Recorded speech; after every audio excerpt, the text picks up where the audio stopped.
waxtu ci télévision Futurs Médias mbokk yi ñu ngi leen di nuyu di rafetlu seen ànd ak seen kóolute xibaaru diggu bëccëg ak la ca gën a fës ca diwaanu Tambacounda procureur ba ci suba ba tey ma ngay jàkkaarloo ak fukki doomu aadama ak ñett ñoom ñëpp nag ñu joxoñ leen baaraamu tuuma ci faatuk adjudant major Tamsir Sané mi jiite woon brigade bu Koumpentoum daañu dem ca diwaan ba fekki fa Moussa Oumar Gueye mu nitti lu ñu la fa xew beneen ponk mbokk yi ca diwaanu Ndar Géej ñetti doomu aadama ñoom ñëpp di ay nappkat ñoom nag faatu nañu ca bël ba ci diirab ñetti fan donc ba tax na benn ci kuréel gi lëkkale nappkat yi nekk ca diwaanu Ndar Géej di sàkku ci njiitu réew mi mu dellu siwaat ci ay digéem indi leen saafara ci boobile ponk Petrosen ak COS-Petrogaz xaatim nañu ab communiqué nee ñu di dellu siwaat wala boog di fësal li nga xam ne moom mooy dëgg noonee lañu ko mën a waxee ndax nee ñu xibaar yu ñu yëkkati loolu yëpp du xibaar yu wér te wóor ñoom nag dellu siwaat nañ rek ci mbir mi nga xamante ne si moom la ñuy def nee ñu loolee nag la ca ëpp ab partenariat la bu ko kenn foogee neneen beneen itam di ponk lu jëm ci wàllum administration lu ëpp ñetti téeméer ci ay milliards diggante 2012 ak 2019 génn nañ ko ci ay koppar yàq la ci gis-gisu njiitu réew mi ndax daanaka lu ëpp ca koppar yooyee ci téléphone ak lu jëm nag ci wàllum ay daama rek ci lañ ko def loolu nag soxal lu jëm ci administration bi démb la njiitu réew mi yëkkati yi les kàddu ba ñu doon taxawal programme d'appui bu aju nag ci gën a ñoŋal lu jëm ci administration ñu gën ko xam ci PAMA moom njiitu réew mi ñaawlu lu ni mel askan bi itam ñaawlu nañ ko ba noppi itam yemuñu ci ñaawlu ga rek nee ñu bu ñu defee lu nuy war ba noppi dañ caa war a jëli dogal sunu ganu xibaar daañu waxtaane lu ni mel Amadou Lamine Sy lay wuyoo sëñ bi Sy maa ngi lay nuyu. maa ngi lay nuyu bu baax. mu nga ko mu jiite comité scientifique colloque sur la réforme de l'administration ci kanam tuuti daañu ñëw ca ponk ya li ci yéenekaay yi Mamadou Mouhamed Ndiaye lañ ci nara àndal ngeen taaxee lu ma ñëw léegi ñu faram fàcce.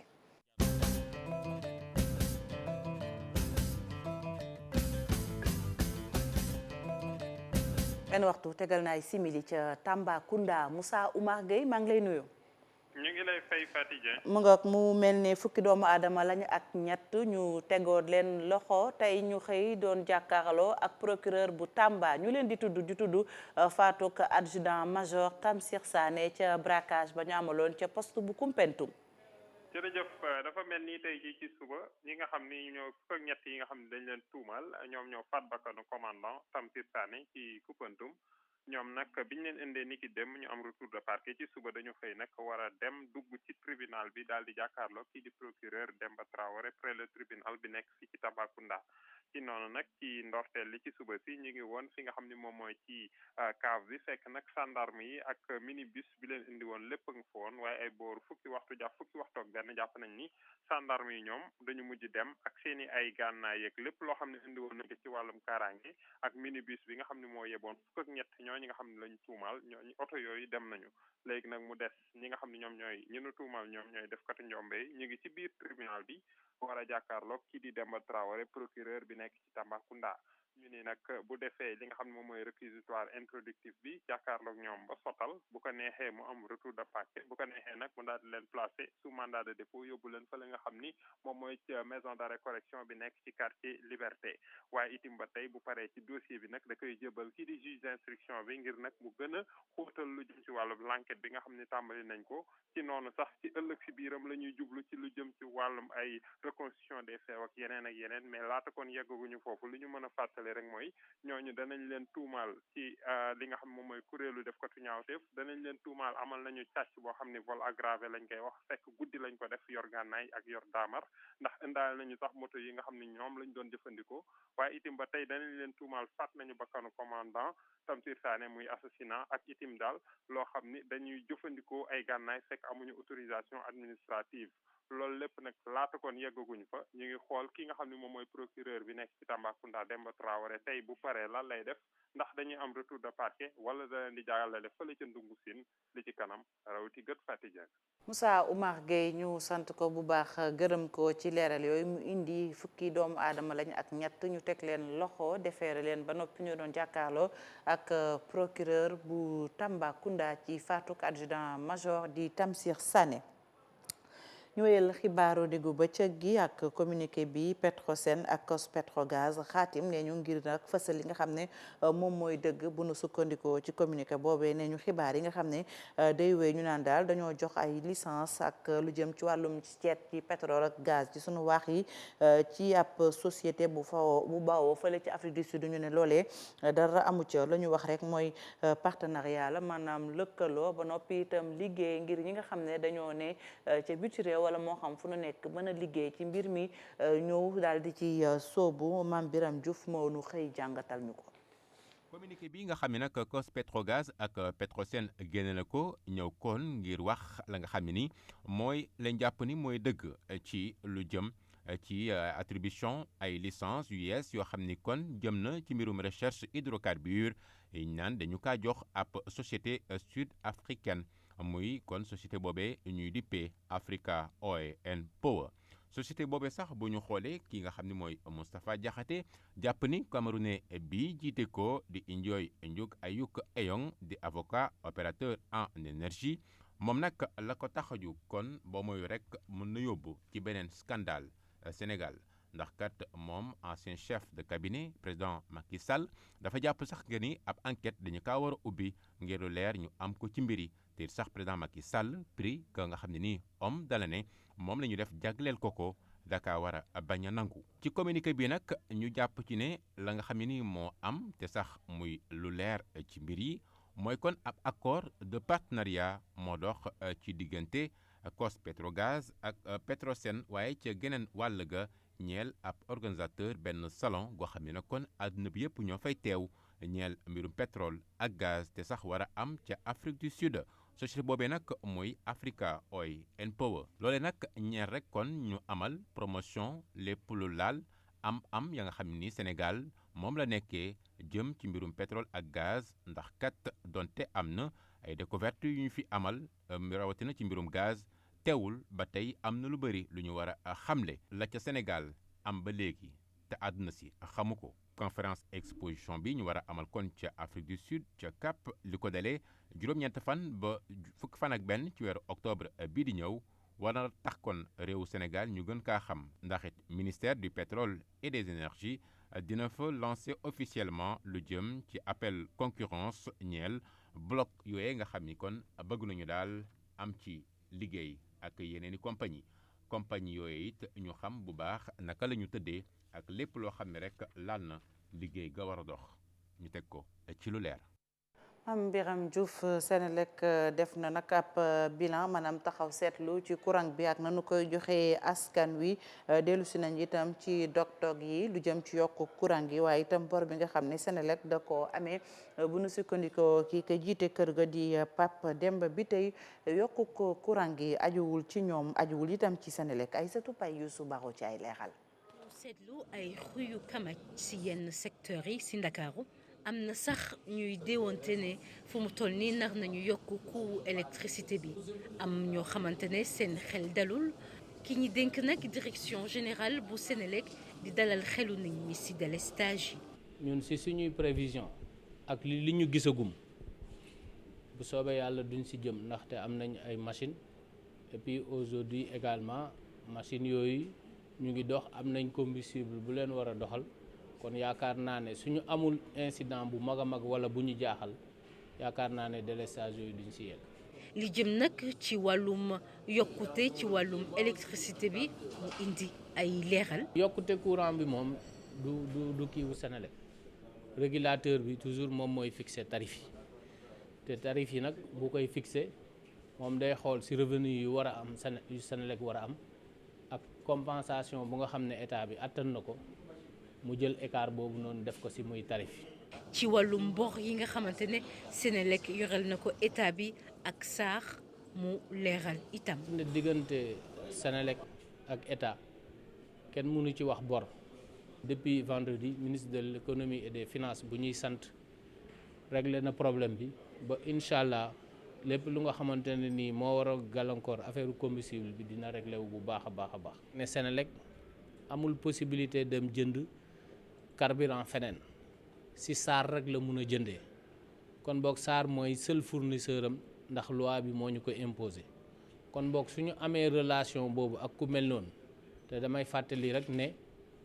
depuis 2011 ñu ngi ak SAR kon boog bu ñu toogee at yu mel noonu ça veut dire que commercialement moom mu ngi ciy gis boppam ñu nit ñu ngi siy gis suñu bopp. si benn communiqué de presse nag Senelec di wax clientèle am ne plateforme bi nga xamante ne moom la ñuy jëndee électricité muy oyofal amul benn gàllankoor amul dysfonctionnement wala ay problème technique. Aïssatou Paye ñu wax ci butane ak jafe-jafe yi nga xam ne am na ko ci wàllum njaay mi ak denc bi ak itam nañu koy liggéeyee fii ci Sénégal ñu ne at mu jot daanaka lu toll ci téeméeri junni ci ay tonnes dinañ ko jëlee biti réew dugal ko fi waaye nag gaz ba nu gis ci sunu waax yi tax na sax nu jàpp ne mbir mi mën naa am ay soppeeku du suñuy kàddu ko jiite SAR moo xamle lu ni mel Daouda Kébé ak Maguette Souare Diallo. bi soxla nañ ko. parce que état bi de tout le temps dañuy pousser population yi ñu consommer butane moytu di dagg garab yi pour di ko def këriñ état bi day mettre en place ay politique de subvention yoo xam ne dañuy dimbali population yi ñuy jënd butane bi moins cher ñeneen ñi aussi loolu la ñuy def mais lii frappant mooy li ñu mun a ràññee mooy butane dafa doyul niñ koy indee du dëgg bien que nit ñi ñu ngi ci def lu ñu mën pour que muy ñëw à temps pour rupture bañ a am mais dañ koy xëccoo ak ñu bëri ci marché international bi loolu moo tax léegi nag bu ñu amee ay fii ci Sénégal gis ngeen ni butane bi mi ngi ñëw mi ngi dugg si mais dafa laaj benn travail bu rëy benn liggéey bu rëy ci ginnaaw boo xamante ni nii nit ñi dañ koy def te xëy na gisuñu ko parce que capacité de stockage yi doyut bien que am na ñoo xam ne ay indépendant ñu ngi ci secteur bi di investir di def mais toujours est-il que bateau yi li muy ñëw dafay bëri bu nu sañoon dañuy am benn bateau par mois nga xam ni marché bi dina stable wala yooyu mais bateau yi dañuy def rotation yu bëri di dem di ñëw di dem di ñëw te yooyu yëpp ay liggéey bu bëri la boo xamante ni problème mu sécurité mun na cee juddu ak yeneen yoo xamante ni daal mënuñ ko wax. loolu moom njort bu baax la boo xamante ni am nañ ko bés bu ñu commencé exploiter suñu gaz boobu dina permettre. ñu remplacer lu ci bëri luñ doon consommer di ko jënd ci biti di ko indi fii ñu koy remplacer ak ñun suñu gaz boo xam ni ñu ngi koy génne. ngeen ko xewoon ci bopp xabaar yi ñu wax ci lu jëm ci administration ak na muy doxalee xam ngeen ne ni ki démb lañ doon taxawal programme d'appui bi gën a ñoŋal wala boo gën koo defar ba méngoog jamono loolu di administration ñu gën ko xam ci PAMA njiitu xew mi doon jiite boobile xew-xew dellusiwaat na nag ci la mu gis ñu koy dugal ci ay koppar lu jëm ci wàllum administration mu ne diggante 2012 jàpp 2019 lu ëpp ñetti téeméer ci ay milliards ñu dugal ko ci woto ki téléphone loolee nag la ñaaw lu ñu teewlu kàddu yi njiitu réew bu Sénégal démb ca jam ñaajo ka fa teewoon télévision Futur Média di Ousseynou Thiam ànd ak Ahmadou Bamba Samb. Malgré les efforts qui ont été faits, nous restons avec des factures de l'ordre de 16 à 17 milliards. gannaaw sax jéego yi nga xam ne nii def nañ ko terewul ba léegi ñi ngi enregistré ne ñi ngi amal ay dépenses yu jéggi dayoo jëm ci wàllu lii di facture téléphone ak lii di oto yi lu toll fukk ak juróom benn jàpp fukk ak juróom ñaari milliards at mu jot agent administration yi dinañ ko def ci wàllu lii di téléphone gannaaw indépendance sax waxuma sax man laataa may ñëw ca 2012 ak léegi dépensé nañ lu tolloog ñetti téeméer ak juróom-ñaari milliards ci suñu xaalis jëm ci wàllu lii di jënd oto waxatuma sax wàllu entretien bi rawatina lii di consommation carburant bi administration du boppam dong la fi war a nekkal dafa war a yaxanal li nga xam ne lii moom mooy ressources yi muy fonctionné woo waaye tamit moderniser lu jëm ci wàllu moyens yi nga xam ne nii moom la am. Ressources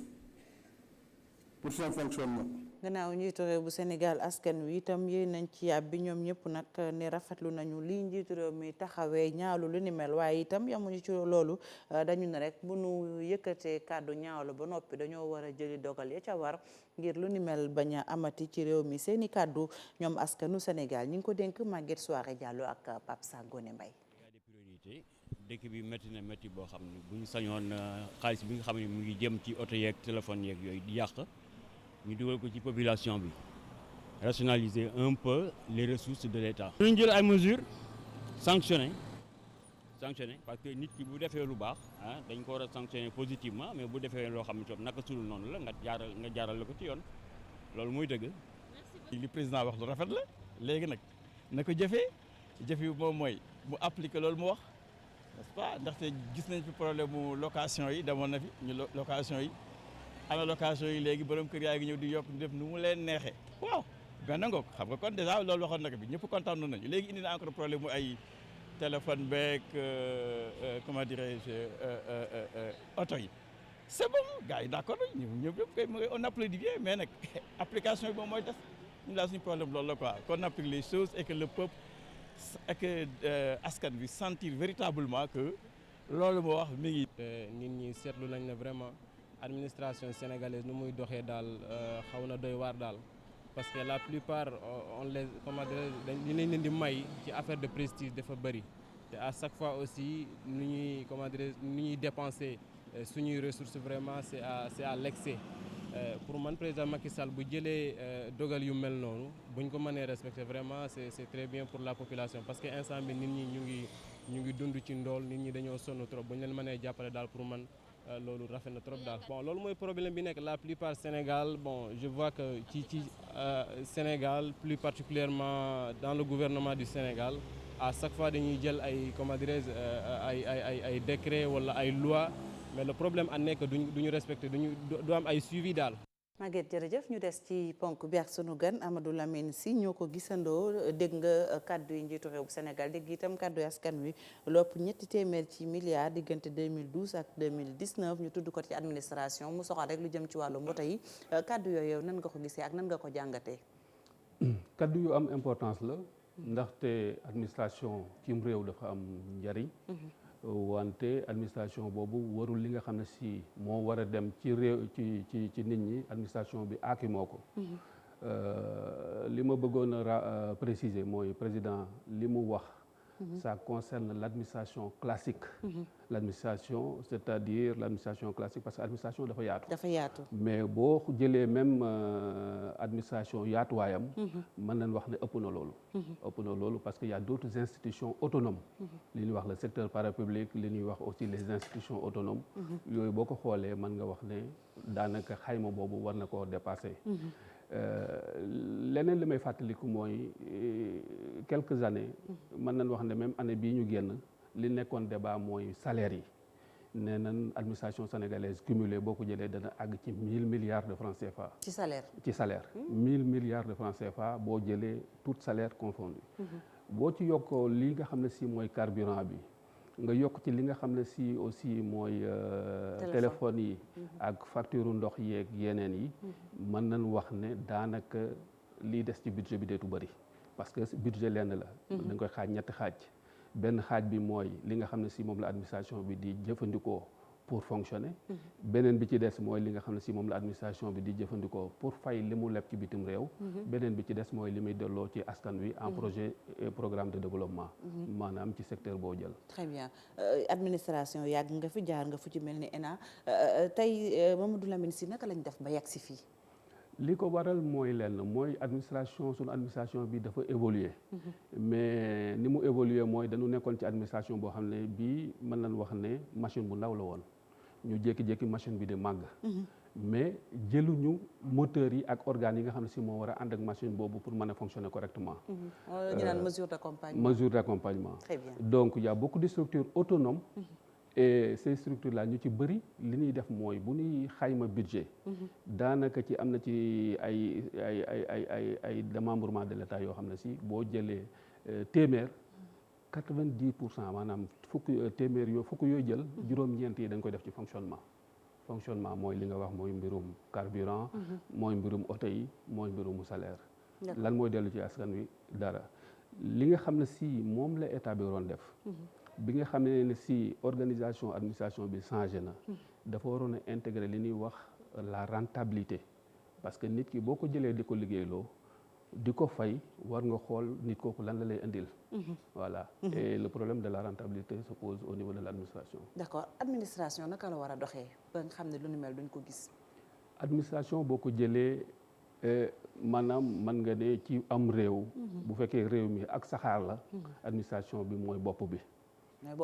mooy bopp wagon yi donc bu administration boobu doxee réew mi day daal di dox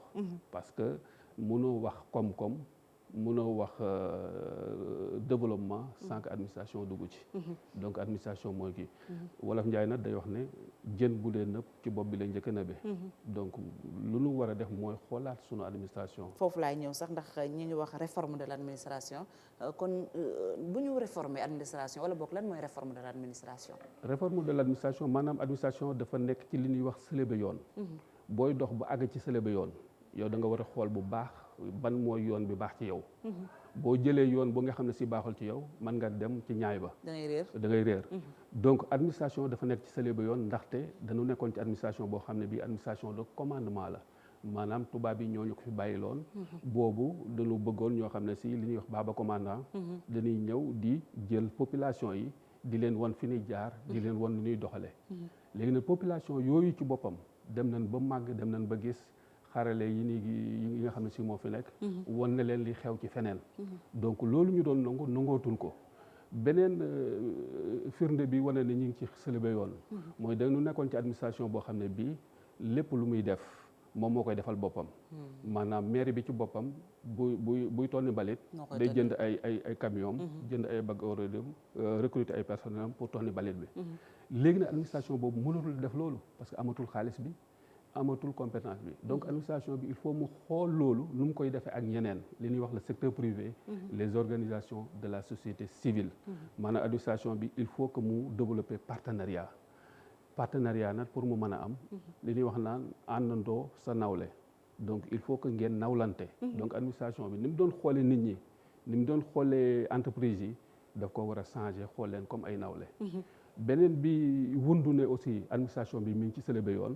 mooy dañu nekkoon ci administration boo xam ne bii dafa yoroon pouvoir yëpp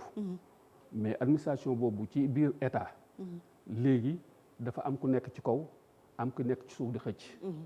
ki nekk ci kaw mooy le cadre communautaire boo jëlee par exemple l'UEMOA nga jël la CEDEAO nga jël l'UA ñi ngi jël ci pouvoir yi nga xam ne si moom la sunu état administration yore woon di ko jël di ko ronkon ndànk-ndànk nga jël ci suuf li ñuy wax gox-goxaat yi ñoom itam ñi ngi xëccu ay pouvoir ci état bi donc loolu yëpp day wane ne administration nu mu doon doxee mënatul continuer di ko doxee. donc faaw réforme bi mënta ñàkk. absolument ni nga koy waxee donc réforme bu boobu su ñëwee li muy soppi dina bari kon. li muy sotti dina bëri ndaxte pour ñu wax réforme da nga koy xool ci ñett benn bi ci njëkk mooy administration mission la. maanaam dafa am mission yu ñuy sant administration mooy le service public. Il y a le service public de l'éducation, le service public de la santé, de la justice, etc. loolu na ñuy doy administration. donc l'État de manière générale. léegi à partir de ces missions là. administration bi day tëral benn organisation benn doxalin. benn organisation bu il faut ñu xoolaat ko. mënatul continuer ni mu doon doxee. waaw il faut mu changer ko. voilà il faut que ñu changer ko. déconcentration maanaam gox-goxaat yi ñu jox leen seen pouvoir. ñu boole ci yeneen acteurs yi secteur privé et cetera ci ni muy doxee. beneen bi ci des mooy les ressources de l'État. ressources yi principalement yan la. mooy les ressources humaines et les ressources financières. les ressources humaines da ngay dégg ñu ne la administration sénégalaise am na cadre yi gën a fort en Afrique tout ça c'est bien beau dëgg la. mais àdduna bu dee dox da ngay dox ànd ak moom. très bien. li ñu xool mooy àdduna dafa soppeeku. donc administration bi dafa war a réformer ñun dañu copier woon ci France mais France dafay jox ay jéego ñun ñu taxaw fi ñu taxawoon. mën naa la ci waxal benn bu ndaw. boo jëlee administration sénégalaise boo jëlee administration bi par corps la corps administrateur civil inspecteur du trésor magistrat et cetera. mais au niveau de la France à un moment donné. ñoom bi ñu bëggee jógee ci administration boo xam ne bii day appuyer ci ay procédures pour dem vers le résultat. dañu fondre les corps.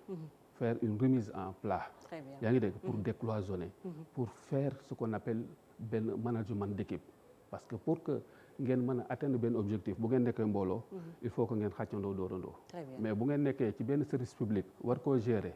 kii di xëcc jëm na le kii di xëcc jëm na le bu boobaa du ngeen mën a gaaw a àgg foofu. mooy par exemple le service public de la justice. le service public de la justice du affaire magistrat donc. il y a les éducateurs spécialisés. il y a les greffiers. il y a les pénitenciers les administrateurs civils et cetera. donc ça demande un management d'équipe maanaam mbooloo la war a doon. mbooloo moomu warul am écart yu ngand ba nga xam ne si ku ci nekk du ci gis boppam. très bien ñu ngay sant bu baax. di la gërëm waaw boobu mu nga jeexal rapidement waaw. beneen bi ci des mooy au niveau des ressources financières. waaw ressources financières yi mooy sunu xaalis la administration bi sunu xaalis lay jël. voilà parce que li nit ñi réer mbir mooy administration même bu demee lebi. nan xam ne leb boobu nekk lu dul un impôt différé parce que dañuy jël askan bee koy fay moo koy mujj fay. très bien beneen bi ci des mooy maintenant les ressources voilà les procédures. te boobaa dépense yi dina wàññeeku bu baax a baax considérablement ñu lay sant bu baax di la gërëm may fàttali ne Amadou Lamine Sy lañ doon dalal mu jiite comité scientifique colloque sur la réforme de l'administration jaar itam fële di ENA donc administration lu mu jàng xam la ñu wéyal xibaar yi mbokk yi ni ngeen ko xawoon ci ponk yi ca diwaanu Ndar Géej ñetti nappkat ñoom ñàkk nañ seen bakkan ci bël ba ci diirub ñetti fan benn ci kuréel gi lëkkale nappkat yooyu taxaw nag di woo nguur ak Sénégal fàttali ko diggee yu ci mel ni atum 2012 ba ñuy laaj ci réew mi lañu waxoon mooy bu ñu faloo dinañ indi saafara ñu dem ca Ndar fekki fa Ousseynou Diop ak Habib Seck. dafa ci ay jéye ñetti nit ñoo ci ñàkk seeni bakkan ci ñetti fan yi ñu génn léegi nag lim bi ci nappakat yi faatu ci bël bi ëpp na 400 ak lu teg waa UNAPAS marché la ñu amaloon keeru novembre waaye nag nee nañu nguur gi boobu ak léegi dige yi mu defoon dara amu ci. maam le 3 novembre marché boo xam ne defoon nañ ko ci discipline def ko ci yar def ko ci teggin ba lépp loo xam ne xëy na bëggoon nañ ko ci def nañ ko ci te ñi nga xam ne xëy na bëggoon nañu terewoon nañu marché bi it bi ñu defee marché peut-être ñoom gis nañ seen bopp mais boobaa léegi gisuñu si lenn loo xam ne moo waral marché bi gisuñu si lenn loo xam ne état digoon na ko mu def ko isaan dégg ñëw nañ fi ay yoon ñëwati fi ay yoon dig nu li nu mos a dig si wàllu bël bi mos du si gis dara mos du ko si gis suñ mujjantal wax bi nu mujjantal wax ak ki nga xam ne moo nekk ministre de pêche mi Oumar Gueye ñëw na si def benn CRD wax ne le 22 janvier dinañ ñëw defar première pierre bël bi dinañ commencé liggéey bi boobu ak léegi mën na 6 mois li mu nu waxoon gis nu si dara maanaam la mu waxoon taxu na te yaakaar naa ni kilifa saa bu waxee rek la mu wax lu nekk war na mën a xar tànk tubaab ba la mu wax lu nekk mu def ko li am ci Ndar nag dafa metti lool tax nag ñi nga xamante ni ñooy nappakat yi di woote wallu te it wax dëgg yàlla loolu dafa metti maanaam di dund di dee ni wañ nekk sa dëkk xam nga ñun dañuy génn di dem fi nekk si àddina bi di fa liggéey si pes ñu nekk suñu dëkk di liggéey maanaam état mënul wut sécurité boo xam ne daf ñu koy defal loolu jaaxal na trop. ñoom sax nee nañu bato yi ñu fi indi woon ni dañu war a taxawal lu jëm ci wàllu bël bi ñu ni nag loolee lépp ay waxu politique la tax ñuy xupp nguur gi ngir la mu diggee woon mu def ko. mais ñun ñii di waa Ndar dañuy jooy guddi jooy bëccëg ndax bato yi nga xam ne ñëwoon nañu muy bato dragage yoo xam ne ñëwoon na ci port bi ñun ñu dund yaakaar ni bato dragage saa bu ñëwee dina jublu suñu bël bi maanaam mën nu ko defaral mais bato dragage yooyu dañu ko doon xëlamtoo kon ñun taay nañu guddi taay nañu bëccëg jooy na nga nag fu ñu ko mën a jooyee wala nga fu ñu ko mën a waxee moo tax tey ñu teewaat pour waxal loolu. nappakat yi faatu ci bël bi léegi ëpp na 400 ak lu teg ñoom nag ñi nga xamante ñoo nekk ci diwaan Ndar Géej nee nañu nguur gi war na def ay jéego ndaxte li faatu ci bël bi dafa bare. Ousseynou Diop bu nu jógee ca bël ba ca Ndar Géej ñu jeexale ak tàggat yaram ak beach soccer sunu gayndey beach soccer yi nag muy équipe nationale bi ñoom nag ña nga ca seen tàggatu ngir dem ca mondialito bi am fukki fan ak ñaar jàpp fukki fan ak juróom ci weeru août ñoom nag ca plage bu jàmmalaay ca la ñuy doon tàggatoo laata ñuy dem tase ak seen natango yu Portugal Espagne ak Japon Cheikh Sadbou Diarra Mar Dieng.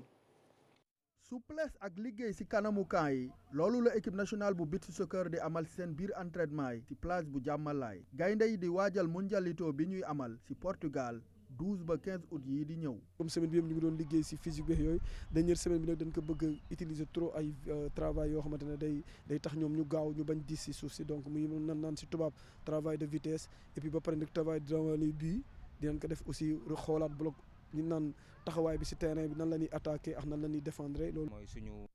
4e semaine de préparation en regroupement fermé. donc dinañu mën a permettre aussi ñu affronter les grandes équipes comme Espagne Japon et Portugal ñooñu nga xam ne peut-être nar nañ dajewaat ak ñoom peut-être coupe du monde bi incha allah quoi. donc ñun ñu ngi ci dynamique de victoire donc dañuy ñaan dynamique de victoire boobu continuer donc dina permettre aussi équipe bi nekk ci confiance pour préparer échéances yi di ñëw. fukki gaynde ci liste bu yaatu bi ñu jël ngir mondial bi am novembre ca Paraguay ñooy dem ci tournoi bi di am ci Portugal. sunu base de données bi ñu yoroon fii y avait plus de 20 jours mais jëloon nañ ci 18 di liggéey ñoom boo amoon na ay entraques ay sorties mais finalement on a retenu ces 18 là liggéey ñoom durant 4 séances maintenant 5e stage bi ci lañ bàyyee les 6 pour rester avec les 12 yooyu nag 10 ñoo war a dem xam naa en fin de semaine dinañ wàññi 2 jours pour mën a voyager ñoom. bëri la ay jongante ak équipe yu mag ci wàll wi la gaynde yi di wuti ci Portugal. boo xoolee chaque mois sunu programme am na match amical bu ñu joué wala ay tournois yi li mu lay avantage di nga joué plus de 3 matchs boo fa demee dëkku jàmbur donc si loolu dinañu permettre bu ñu demee si mondialité ba joué ba pare nag après nag dina mën a tax na ñu natta seen boppa xool liggéey bi évaluer que pour mën a fixer nag ay objectifs yi nga xamante ne mooy Jeux mondiaux yi nga xamante ne mooy am sa Qatar octobre ak novembre bi ñi nga xam ne mooy coupe du monde sa Paraguay muy l'occasion pour que au moins sax ñun ñu mën a dugg si carré d'as boobu. équipe nationale bu beach soccer dina dem ci Portugal ci 10 août bi laata loolu dina amal benn jongante ak club bii di Galaxy Sport ci àll. Cheikh Sadbou Diarra jërëjëf fekk si nañ ci ponk bu mujj li ci yéen kaay yeeg Mamadou Mouhamed Ndiaye.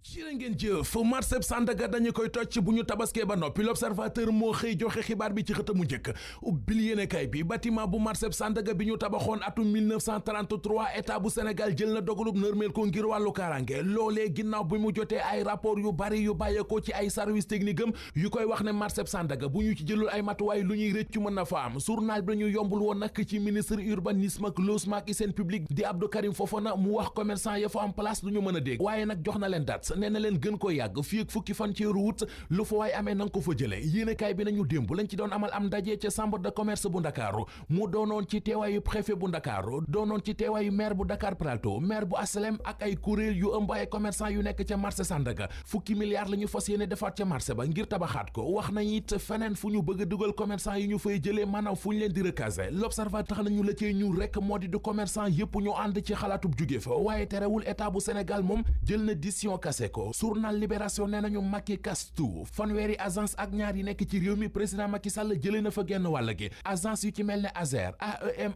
ak ANER soppi nañu leen def leen ay simple direction boole leen ca Sénélec yamu fa ndax Prodac ak ANPEJ ñoo nga léegi ñu dugal ca DER ba mu di délégation à l'entrepreneuriat rapide ba mu jugee ca loolee moom président Macky Sall Libération nee nañu da caa teg mbooleem abonnement téléphone portable bu newoon ci turu état bi mu dind ko source waa nañu wax jàng ak ligne téléphone yooyee ñu jox ministre yi li ñuy yàqal Sénégal ci xaalis kenn xamul nu mu toll ndax weer wu dee wu nekk ministre bu ca nekk dinañu la dugalal ci sa ligne genn wàllu million maanaam 500 000 francs crédit même bu fekkee ne crédit bañ la njëkkoon a dugalal jeexul du tee bu weer wi dee danañ la dugalal sa 500 000 yéen a kaay bi nañu te nag nguurug Macky Sall moo tane sax nguurug Abdoulaye Wade ki ñooñam ñoo dàqoon a yàq téléphone fopp li ko tëjee nañu Macky Sall wii dana crédit ya taxaw na temm ci yaxanal téléphone bi ci administration réew mi Vox Populi nañu fukki milliards ak juróom-ñaar moom la état bi di fay at mu nekk ci wàllu facture téléphone administration Sénégal ak i dépensam bokk na ci juróom-ñaari at yi ñu génn dépensé nañu 307 milliards ci njëndum oto président Macky Sall di ñu wax ci yéenekaay bi ne wareefu administration du rek nekk fi nekkal fi boppam lu ñu yëkkati mu ne ci man la gën li mu bëgg nag moom jiit réew mi moo di indi ci réew mi administration de développement Vox Populi nañu moo waral mu indi PAMA di programme d'appui à la modernisation de l'administration bëgg cee jaare nag ngir yaxanal dépense état bi démb la ko xam ne ca jam ñaajo ba muy lancé programme bi ci kàddu yi njiit réew mi Macky Sall yëkkati ca ndajam démb ma am na lan lu ci nekk ci xët mu njëkk Soleil national mu di li mu ne administration Sénégal dafa war a fexe bay aakimoo lu baax laatr bi nañu yàqum xaalis gu mitti gi nekk ci administration bu Sénégal Macky Sall ma ngay càmbar fan la inde bi di flotte ñetti téeméeri milliards ak juróom-ñaar yu ñu jëndee ay oto ci diggante 2012 ak 2019 fukki milliards ak juróom-benn jàpp fukki milliards ak juróom-ñaar yu ñuy fay ci facture téléphone at mu nekk Les Échos nañu ca ndajam démb ma ñu doon càmbaree tawati administration Sénégal Macky Sall wax na fay dëggam waaye gornar yowoon ca ndajama wax nañu li leen mitti ak li ñu jàpp ne moo te administration bu Sénégal di doxee na mu waree Le Témoin nañu administration bu tàyyel boole kook mën a yàq lii la président Macky Sall doon jéebaane ca waxam ja lu jëm ci doxalin yu mu indi ngir administration ak service public bi méngoo ak jamono Macky Sall programme PAMA la teg ngir mu mën a doon li ñuy sukkandiku ba service public bi ci réew mi di dox ci fast track maanaam wasa daaw dafay va nee na nañu fi jëlee Aliou Cissé mi ngi ko waxee ci xët mu njëkku Les Échos nee na Aliou Cissé def na ñaari coupe d'Afrique te bu ci nekk loxoy neen la ñibbisee nañu ko sensé ndax amul wërsëg mu teg ci ne Aliou Cissé ñi muy entraîné ñoo ko ëpp niveau bañ na ko ba muy football moo fi raté woon penalty bu rëy bi atum 2002 la woon Afro Basket 2019 ñoo nga koy waajal L'Observateur nañu bu jigéen ñi la fukki fan ci wut ci la war a tàmbale ca Dakar Arena Cheikh Sarr mi tàggat gaynde yu jigéen yi ci wàllu basket journal bi xamal nañu ne siiwal na liste fukki gaynde yu jigéen ak ñaar yi mu war a àndal ci Afro Basket ba waaye ca liste ba yéenekaay bi nee nañu génnee na ca Ndeye Khady Dieng génne ca Ndeye Thiama Camara ak Mathilde Diop. Mouhamed Ndiaye ñu sant la gërëm la sant la ñeen tamit ci safo bi ak kóolute bi rédaction bu télévision Futurs Médias dig leen daje ngoon ci kattanu Yàlla desandi leen ak sunuy programme duñu tay di ko wax jaa ngeen jëf ci seen cofeel kenn du yéen